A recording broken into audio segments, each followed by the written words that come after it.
A IPI Central de Presidente Prudente apresenta uma mensagem de Deus para você. Abra sua Bíblia, por favor, no Evangelho de Mateus, capítulo 18. Eu tenho uma tarefa aqui em alguns minutos, compartilhar uma das palavras difíceis de Jesus. Palavras difíceis, dadas por Jesus. Mateus capítulo 18.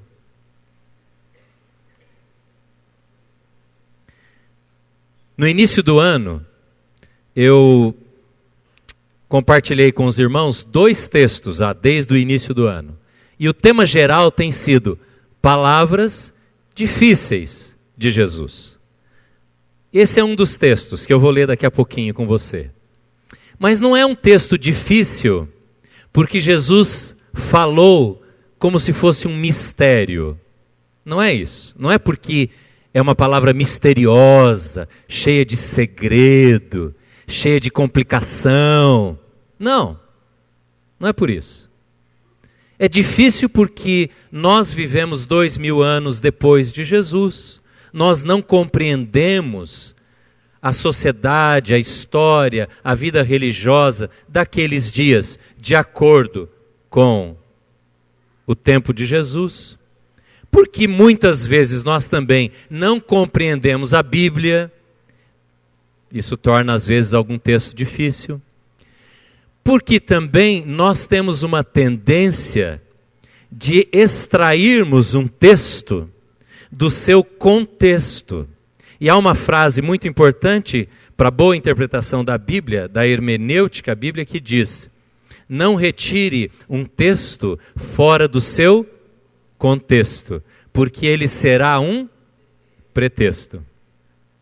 E tem muitas pessoas por aí, muitos líderes por aí, que pegam a Bíblia e pegam uma expressão como pretexto para dizerem aquilo que eles querem dizer. Tudo isso faz com que alguns textos da Bíblia pareçam difíceis.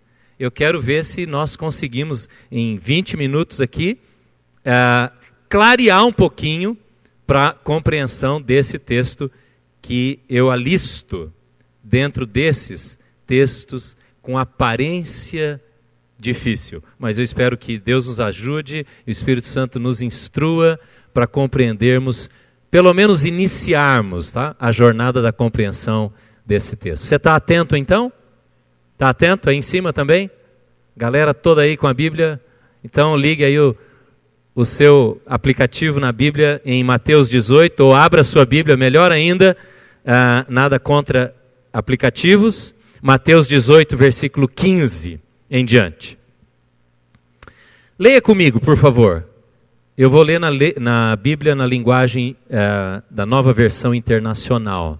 Então, se a sua Bíblia é como a minha, leia em voz alta. Se não, quem sabe você pode apenas ouvir.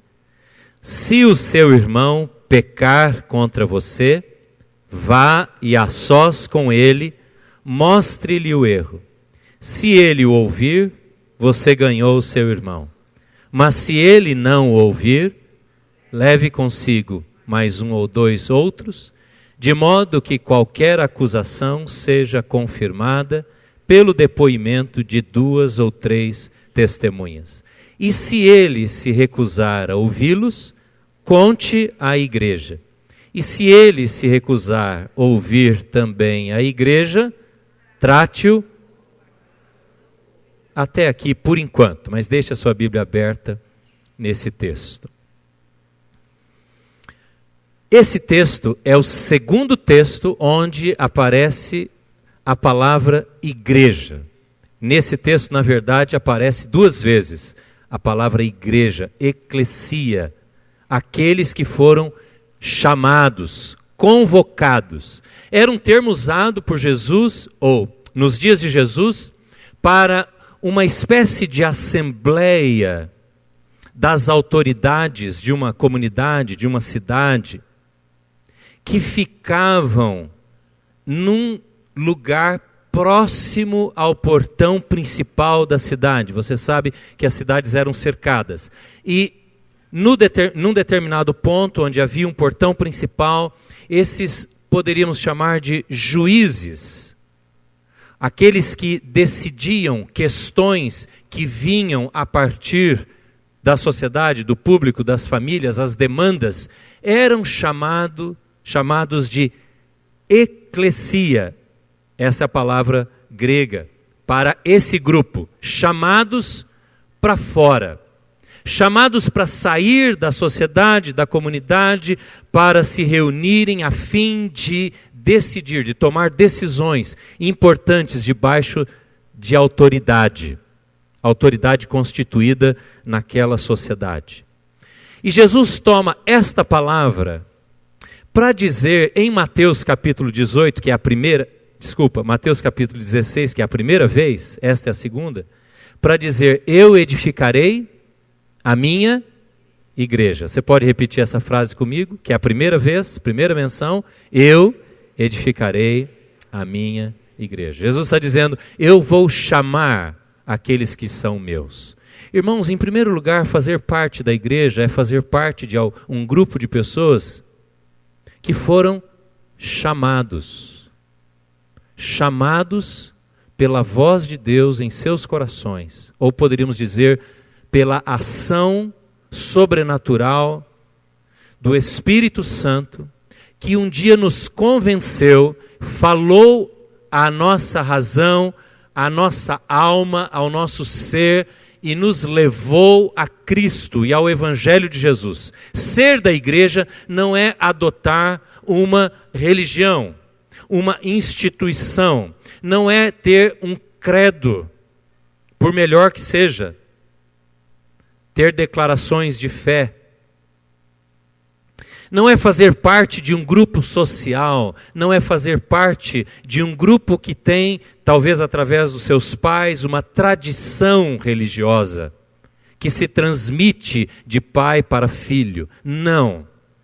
Fazer parte da igreja é ter sido chamado sobrenaturalmente pela voz de Deus, que ecoa no coração do homem, da mulher, do jovem, do adolescente, da criança.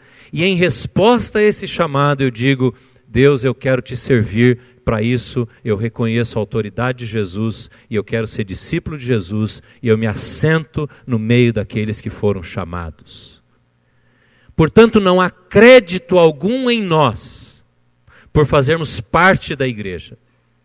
E fazer parte da igreja é mérito único e exclusivo da obra, do trabalho, da ação redentora e da obra redentora de Jesus, de Cristo Jesus.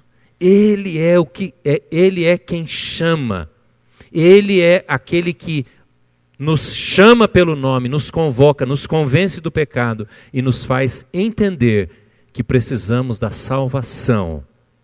E nos faz entender que há uma exclusividade salvífica na pessoa de Jesus. Igreja se reúne em torno de Cristo. A igreja é, portanto, a reunião dos salvos, poderíamos dizer assim. A reunião dos que se congregam, dos que se reúnem em torno da pessoa e da autoridade de Jesus. Não é em torno de uma experiência, não é em torno de uma declaração de fé, não é em torno de uma cerimônia como esta, um culto, uma celebração, não é em torno de uma tradição, não é em torno de uma história, e nós temos 112 anos de história na Igreja Presbiteriana Independente do Brasil, nós valorizamos isso. Nós temos quase 500 anos de história na Reforma Protestante, nós valorizamos isso. Nós temos 2000 anos de história da Igreja Cristã e nós muito valorizamos isso. Mas não é fazer parte apenas de uma história, é de um relacionamento com Cristo. Você compreende isso? Talvez a primeira pergunta que você precisa fazer hoje é esta: você compreende que a Igreja de Jesus é composta de gente que reconhece a autoridade de Cristo, que a salvação em Cristo, e o propósito da sua vida é viver para Deus? para Deus. E que a mediação é feita através de Jesus e do seu sacrifício na cruz. Talvez você esteja pensando assim, puxa, mas o pastor Evandro está falando coisas tão óbvias aqui, nós já sabemos disso há tanto tempo. Que bom que você sabe disso. Eu quero ter certeza que todos aqui entendem isso. Porque não se faz parte da igreja quando se é batizado. Não se faz parte da igreja apenas quando se frequenta uma comunidade. Não, é quando se pela fé reconhece em Jesus salvação e senhorio e uma conversão genuína para viver para Ele. Há pessoas que podem ter batismo, que podem ter inserção na comunidade, que podem ter vida comunitária, mas não têm a autoridade de Cristo presente em sua vida. E é sobre esse tema, essa autoridade de Jesus, que Jesus vai falar aqui. Jesus está afirmando que a igreja tem um processo de restauração. Se você tem o seu boletim, tem esse título aí no boletim, onde tem as perguntas que vão ser elaboradas ou conversadas na célula. Eu coloquei esse título para tentar facilitar a nossa compreensão desse texto. A igreja no processo, e a igreja ajudando no processo da restauração do ser humano, de uma vida. Jesus está aqui dando alguns passos para esse processo. Fique bem atento que eu vou ser um pouquinho rápido aqui. Ele dá 3 passos que se fazem necessários na tarefa de levar uma pessoa ao processo de restauração. Jesus não está falando aqui para aqueles que estão fora da igreja. Portanto, essa mensagem, esse texto bíblico, é para você e é para mim. Esse texto é para todas as pessoas que estão aqui, porque se de alguma maneira você veio a esse culto, é porque de alguma maneira, em alguma proporção, você tem interesse, desejo deste relacionamento com a igreja. Tá certo? Você tem interesse em relacionamento com Deus e com a igreja? Lógico, porque você está aqui. Louvado seja Deus por isso. Então é para nós que esse texto está escrito. E Jesus está dando uma orientação de 3 passos. Ele diz: se alguém que faz parte desta comunidade, chamada igreja, está em falta, isto é, está deixando de se assentar debaixo da autoridade de Cristo, da palavra de Deus, se alguém nesta comunidade está deixando de se atentar àquilo que o Evangelho, que os princípios do Novo Testamento trazem como realidade de vida com Jesus, de vida cristã, de vida bonita com Deus, há uma necessidade urgente da igreja servir no processo de restauração. E os passos são estes. Versículo 15. Se o teu irmão pecar, vai falar com ele. Se o teu irmão pecar contra você, se o teu irmão estiver em desobediência aos princípios da palavra de Deus, vai falar com ele. Jesus está dizendo que vida comunitária, vida em igreja, não é vida em isolamento. Ele vai afirmar, e ele está afirmando aqui, que esse processo de trazer de volta, de buscar, de amar, de recuperar, é um processo que exige proximidade, exige olho no olho, exige confrontação. Jesus está dando aqui algumas palavras duras. Ele diz: se o teu irmão pecar contra você, em algumas Bíblias esse contra você está entre colchetes, ou entre aspas, ou entre parênteses, dando a ideia que pode não ser especificamente alguma coisa contra mim dirigido, um ato que me afeta. Mas se eu sou parte do corpo de Cristo, afeta sim a mim, qualquer que seja uma desobediência ao Evangelho de Jesus. Então vai e fala com ele. Irmãos, na igreja não há como alguém dizer: isso não tem nada a ver comigo. Você pode falar essa frase?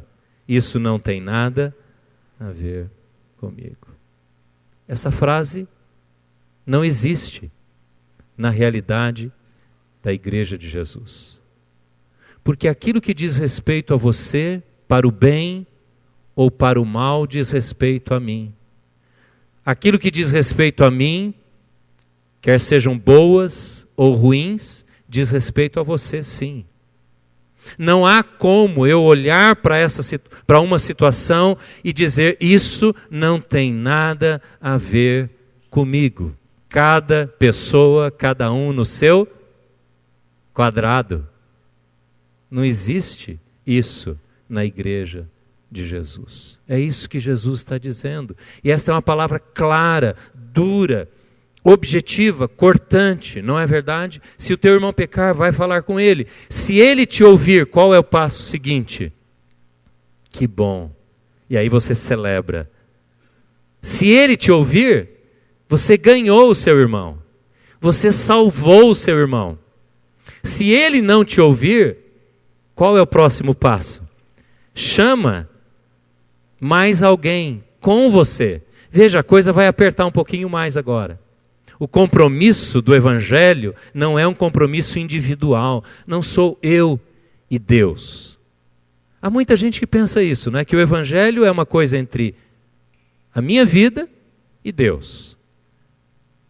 Aliás, hoje tem muita gente que quer viver o cristianismo em casa. A gente chama esse grupo de desigrejado. Ele ama Deus, ele diz que ama Jesus, que ele gosta do Evangelho, que ele gosta da Bíblia, mas ele não gosta dos cristãos. Como se isso fosse possível. Porque essa é uma mensagem totalmente antagônica, contrária ao Evangelho. Nós amamos porque Ele nos amou primeiro.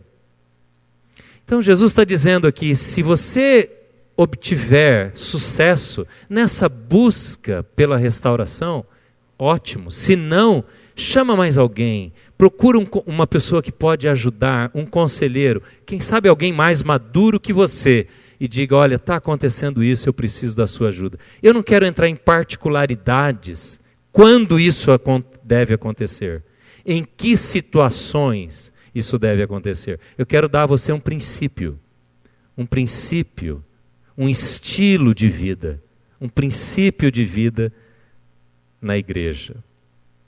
Se ele não ouvir, aí vem a palavra igreja.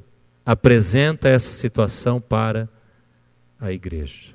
No nosso caso, o nosso sistema de governo, ele é representativo. Agora há pouco nós tivemos aqui à frente os presbíteros. Presbíteros e pastores, no nosso caso, formam o conselho que governa a igreja.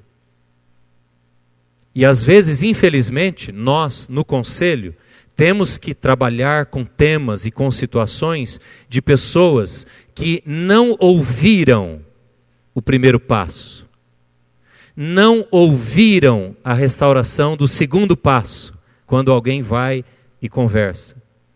E por não ouvirem, por não terem dado ouvido no primeiro passo, no segundo passo, então essa situação, essa circunstância, este caso, este nome é trazido à igreja, isto é, ao conselho. E aí é dado um outro passo na tentativa da restauração. Sempre é para a restauração. Mas quando isso não é possível, então a tarefa difícil da igreja é dizer a esta pessoa, como Jesus disse, e aqui é cortante. Ele diz: considera esta pessoa como pagão, como alguém que não quer se submeter à autoridade do Evangelho. Irmãos, o que eu estou dizendo aqui é alguma coisa que vai muito contra a tendência natural dos nossos dias, de uma vida individual, de uma religiosidade evangélica, estou falando de nós aqui, da igreja evangélica, extremamente superficial e individualista, onde ninguém tem nada a ver comigo. O que me basta, o que me é necessário é apenas ir e frequentar um culto. O que Jesus está dizendo é que a igreja de Jesus não é assim. Quer ver um exemplo disso? Não um exemplo dos nossos dias, mas um exemplo dos dias de Paulo. Como é que Paulo aplicou esse princípio? Eu vou mostrar isso para você e aí vai ficar mais fácil. Olhe lá em 1 Coríntios, capítulo 5.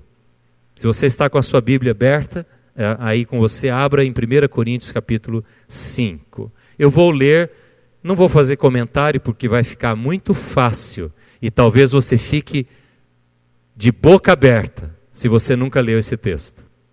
Pode ser que choque você. Pode ser que você saia daqui perturbado ao ler esse texto. Mas vai ser bom, viu? Olha aí o que diz. 1 Coríntios capítulo 5 é um exemplo prático do princípio ensinado por Jesus. Todo mundo abriu aí? Vamos lá então. Por toda parte se ouve, olha a palavra dura de Paulo para aquela igreja lá na cidade de Corinto. Por toda parte se ouve que há imoralidade entre vocês. Imoralidade que não ocorre nem entre os pagãos. A mesma palavra lá de Jesus, né? Ao ponto de um de vocês possuir, olha aqui irmãos, possuir quem? A mulher do seu pai. Quer dizer, o moço estava tendo vida conjugal, relação, transando com a madrasta, né, com a mulher do seu pai. E vocês estão orgulhosos.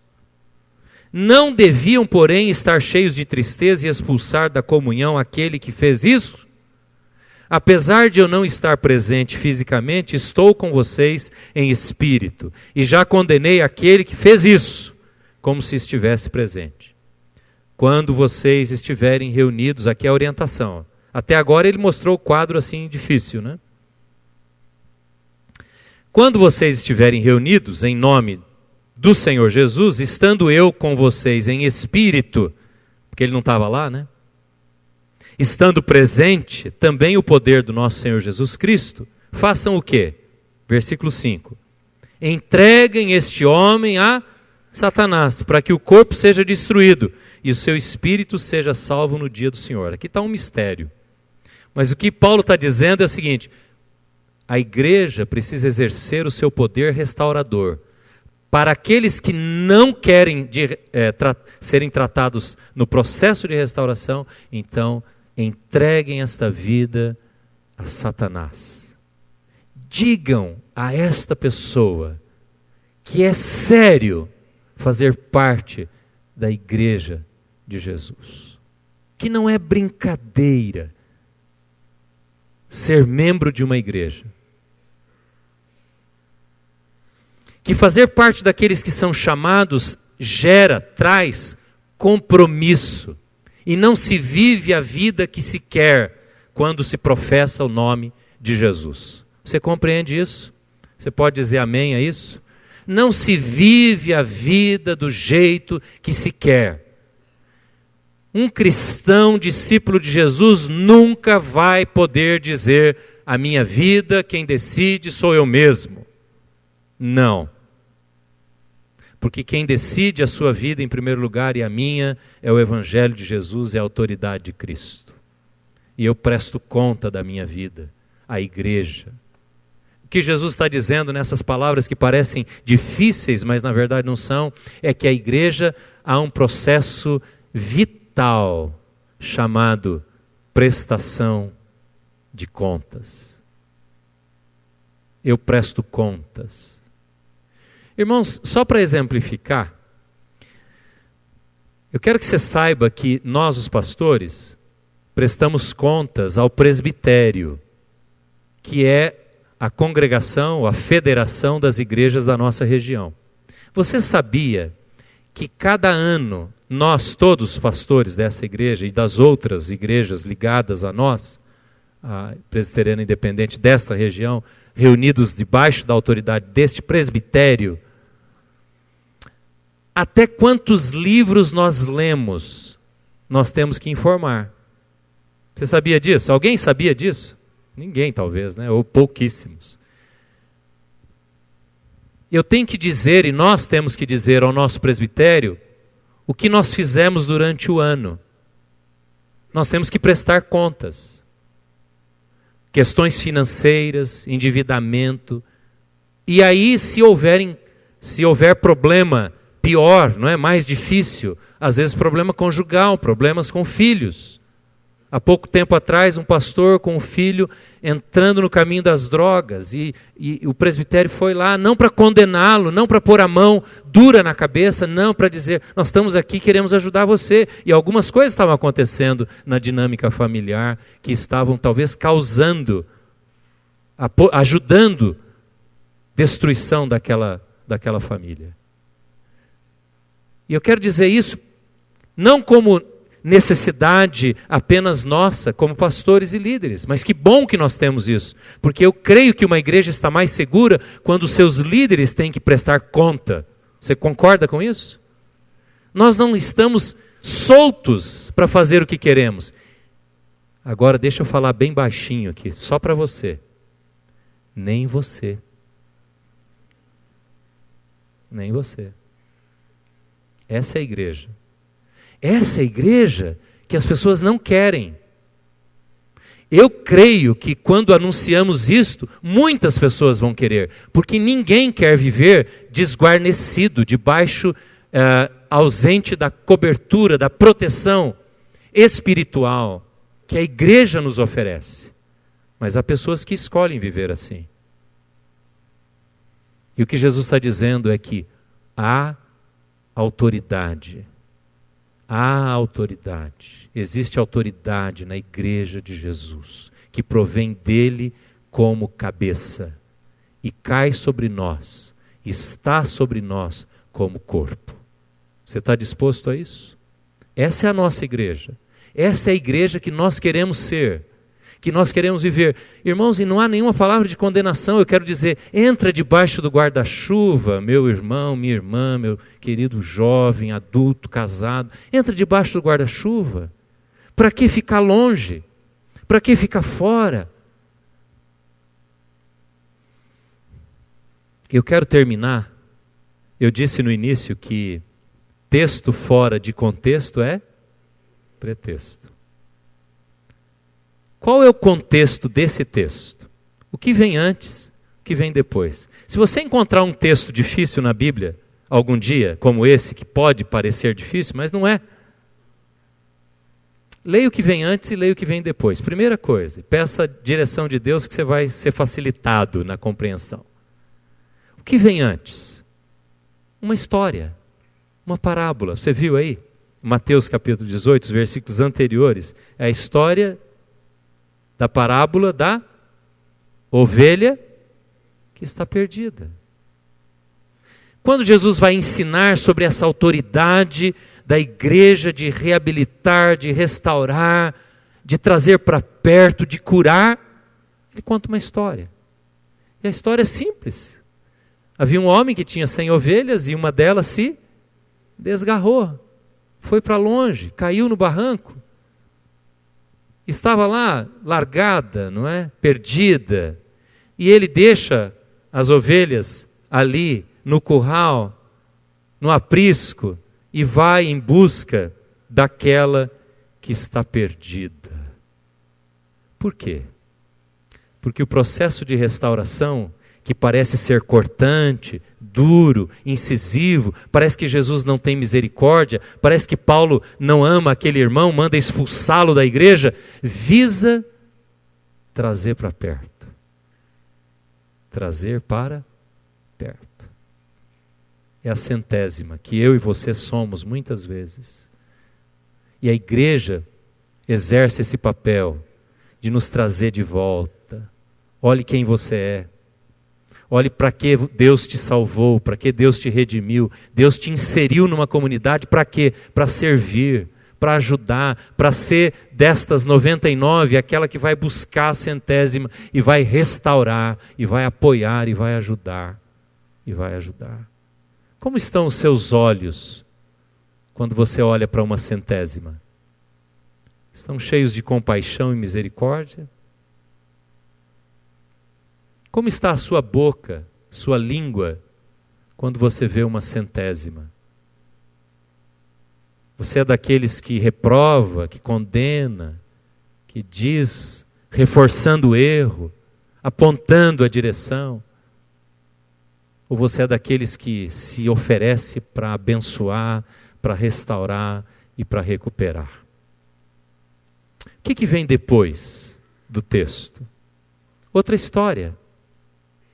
Jesus é simples, não é? Jesus termina o ensinamento quando então os discípulos perguntam: Jesus, então nesse processo de restaurar, de perdoar, a gente tem que perdoar 7 vezes? Jesus falou: não é isso não, vocês não entenderam. Deixa eu contar outra história. E ele conta outra história. Ele conta a história de um homem que devia muito dinheiro. E ao ser cobrado disse: tem misericórdia de mim, eu não posso pagar, não tem como. E aquele credor então, olhando para aquele homem, teve muita misericórdia, muita compaixão, perdoou toda a dívida.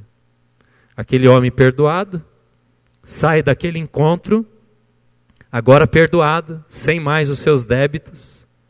Mas ao sair do encontro, o que acontece com ele?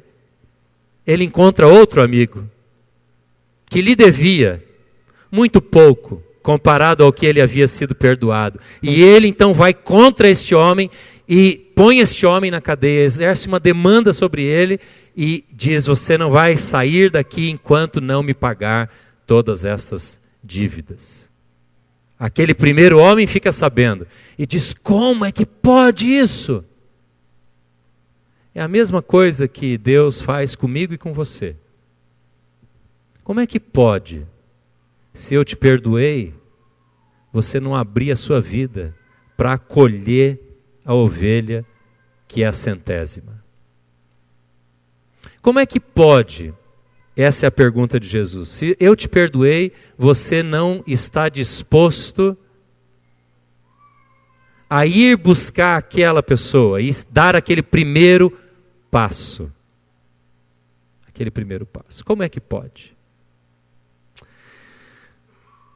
Que coisa boa ser parte da igreja. A igreja, irmãos, pode livrar você de muitos danos. A igreja pode tirar você da beirada do abismo. Talvez você pode estar perto da queda, de uma desgraça na sua família, de uma decisão inadequada, errada. Talvez você esteja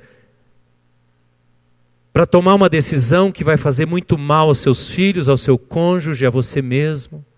Talvez você esteja perto de uma grande frieza, de uma geleira espiritual, desanimado, denunciando as pessoas, acusando as pessoas. A igreja, através de Jesus, pode livrar você desse grande dano. Mas você tem que abrir o seu coração. Essa é a mensagem do Evangelho. Essa é a mensagem do Evangelho. Essa é a igreja que queremos ser nesses dias.